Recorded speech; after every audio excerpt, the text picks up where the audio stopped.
Morning, welcome to Mountain Bike Outdoors. So today me and Mrs. Bear have come to Brownes Folly. It's up near Bath. We've come for a little walk around this area, sort of a woodland walk. Might see some of the old tunnels, some of the old air shafts and that. Bear in mind, there used to be a massive area where they used to manufacture explosives around the Monkton Farleigh. There's a big ammunition depot. It was used during the Second World War. I've been to part of it, Monkton Farleigh. There's about a mile and a half of tunnel that you can go through. Somebody broken the door off the hinges, so we managed to walk in there and have a look. About a mile and a half, and it's literally just a big long conveyor belt where ammunition, shells and all the rest of it would be loaded onto trains waiting and then shipped off to wherever they needed to go. So that was an interesting little venture out. Unfortunately I didn't have my video camera on me. I didn't have a video camera then when I went down there with Adam, so I wasn't able to film it. I've got a couple of pictures, so it's well worth a look. Bearing in mind there's one way in, there's one way out. The other end of the tunnel's been collapsed because there's now a secure record storage company that's taken it over. They've deliberately collapsed the other end of the tunnel and so you can't get into the main bulk of the tunnels. So we're just going to have a little trot around, and today I've got a Maxpedition micro EDC bag or pouch just to show you. You've all seen my keychain, what I carry on my keys. I haven't got my keys today, Mrs. Bear drove, so as a bare minimum, I would carry the Maxpedition EDC thing. So we're going to have a walk around and I'll break it out and I'll show you what I think as a bare minimum, if you're coming out for a day like this, or if you're considering spending the night out, you'd want to take that with you. So we'll continue on, we'll find somewhere nice to set up and we'll have a look. So there's a fair bit of walking uphill involved. We've just come up from that direction and we've now found one of the entrances to the mine. Obviously it's locked up tight, stop you getting in there. I know people do manage to get in there. There's a load of different ways you can get into it. I'm not sure how exactly, but as we go around we should see some air shafts that feed into the mine. So we might stop and have a quick look at those as well. You can tell it's getting warmer. The hat's come out. This is an Aussie bush hat. It's from the Lather collection apparently. Got it from Amazon for £25. Keeps the sun off your face, stops your barnet getting sunburnt. You can see I've just shaved all my hair off as well. It was getting to be a pain in the ass, so I just shaved it all off. You can see it's a well dug out landscape if you fancy the night out and under the stars. Be perfect, loads of little outcrops and stuff. You could sling your tarp up and just pitch up under the rocks, keep yourself out of the rain.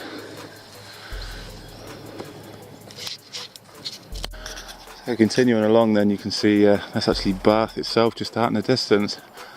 So you've got a cracking view. Lovely weather for it today as well. And the Royal Crescent in the distance apparently. So yeah, Monkton Farleigh is sort of a stone's throw in that direction, and that's how you get into the actual entrance itself. There's a couple of machine gun pillboxes up near the railway line, so if you can find the railway line, and it looks like corrugated metal sort of sheet covering tin shack thing, and there's just a set of steps that come in and then 90 degrees down another set of steps, and there's two large iron doors that will allow you in. So if you wonder where they are, there they are. The only way to get to it is you have to walk across a couple of farmers' fields. You have to cut across two of those, then you get to the machine gun pillbox, take a right there and carry on till you find it. So there's a big old tower up in the distance. Not sure what the tower is. You know what the tower is? I think that actually is the Brownes Folly.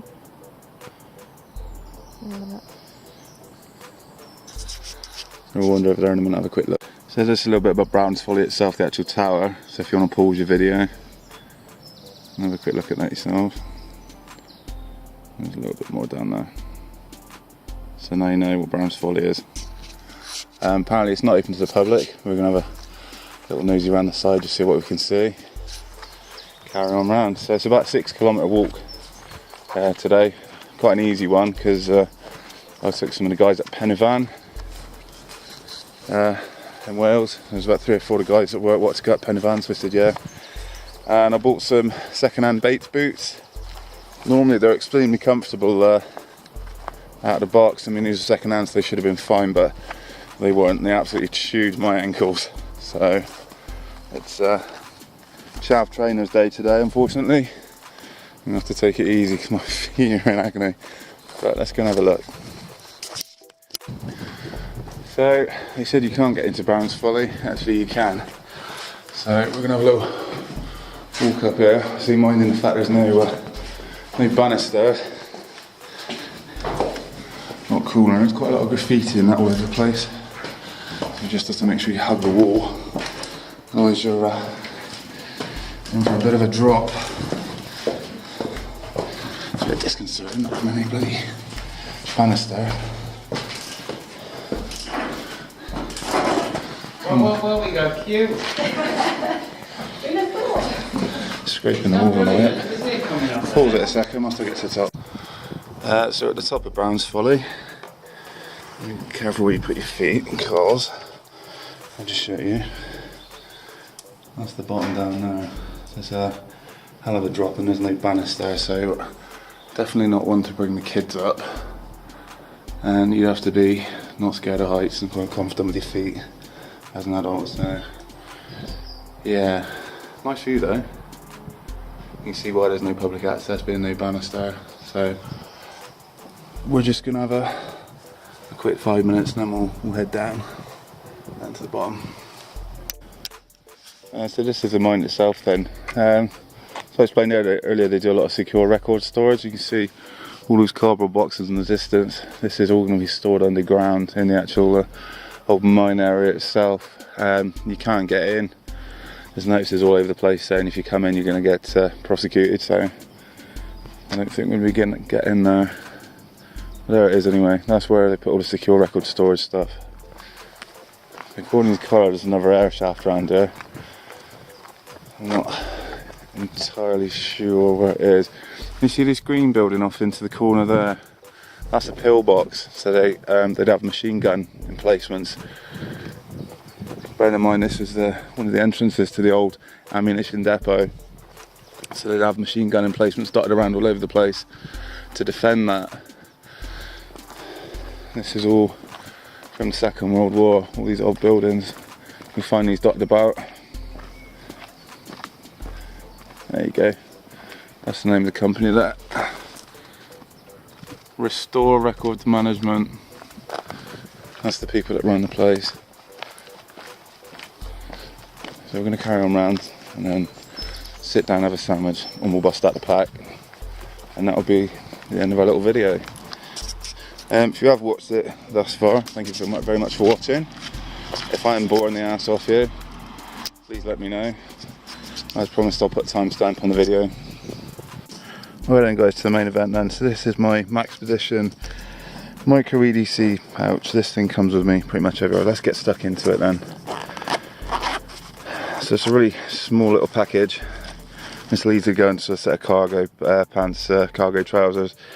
So we're working from left to right then. So we've just got a very basic Swiss Army knife, just a Victorinox. I think this is Spartan. So there's nothing particularly exciting on the Spartan. It's literally just large blade, small blade, can opener, bottle opener, and there's a reamer, corkscrew, tweezers and that. It's pretty much their bottom of the range one, but it will get most eventualities covered. A pencil. I think I borrowed this one from IKEA. They've always got them floating around, so you can help yourself to a couple. And I've got some duct tape wrapped around there for whatever you may need. You've seen this before. The old reliable Zen Gazzetto 1 lighter. No fuss, no dramas. You can get 2 of these for about £6 on Amazon. Definitely worth a look. I've got a few people who've bought them now, based off of my recommendation. Spare battery for this, which is just a lead lenser P3. It'll come out. There we go. So yeah, this one's absolutely fine. I've had a couple of these in the past. They're quite easy to use. It's just a tail cap on the end. Just push, switch on, focus the beam. You literally just push and pull on the lens focus there. AAA battery. You can have them for about 10 quid. Nice and easy. No dramas. A Sharpie pen. I say I've got a pencil, but Sharpie pens. You can pick up these miniature ones. You can write on pretty much anything with a Sharpie pen. So I always carry a Sharpie just on if I need one. Fire steel. This is, as you can see, this one's getting a bit misshapen. This one I picked up for a couple of quid from Sports Direct. It's not a Light My Fire one or anything like that. But I tell you what, it's done the business. I've used it time and time again to get a fire going. It was just a spare one I had floating around. I don't know what that's doing in there. Paracetamol. You never know when you're going to get stinking headaches, so just carry a few paracetamols in your pack. There's just 4 there, that should cover you for the day. These are fishing lights, chem lights. You basically just crack them and they glow for God knows how long. Just to give you, I mean, if your torch fails and you need to read your map in the dark, you might be able to get yourself a little bit of light from that, just to see where you're going. A couple of plasters. Always carry a few plasters. These aren't the best ones, but you can get, if you want some better ones, Elastoplast. These ones tend to stick better and they last a lot longer. They tend to be more waterproof. The usual cotton wool covered in Vaseline. Excellent fire starter. I've used it over and over and over again. It's my most used method of starting a fire.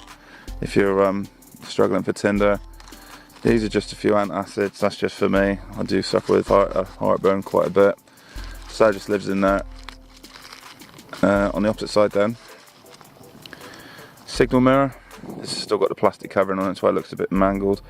But yeah, signal mirror. They're very inexpensive. You can have them for a couple of pounds. You can get a flash of light to wherever you need to get a flash of light to.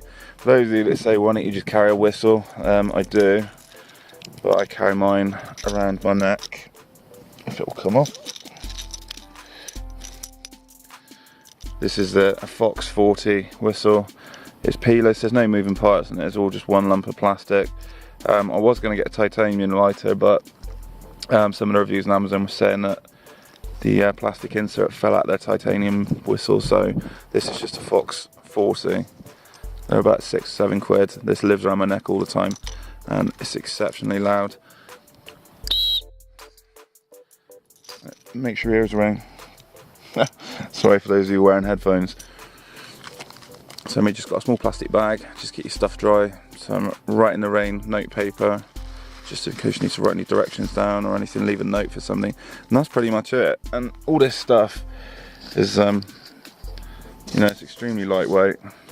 Folds down, you can just smash it into a cargo pocket on your trousers and fit and forget. So I hope you found a little review useful. I hope you've enjoyed our little venture around Brownes Folly. The tower's just up there over in the distance. I won't be going up that again anytime soon, because it's proper brown trousers moment. It's coming down, I'm not going to lie. Yeah, this is called Brownes Folly. They missed that bit out in the tourist description. So I hope you found a little review useful. I look forward to seeing you soon, and if you've got any suggestions or anything you want me to try, anything to review, please let me know, and I'll see you soon. All the best from Matt and Barrett.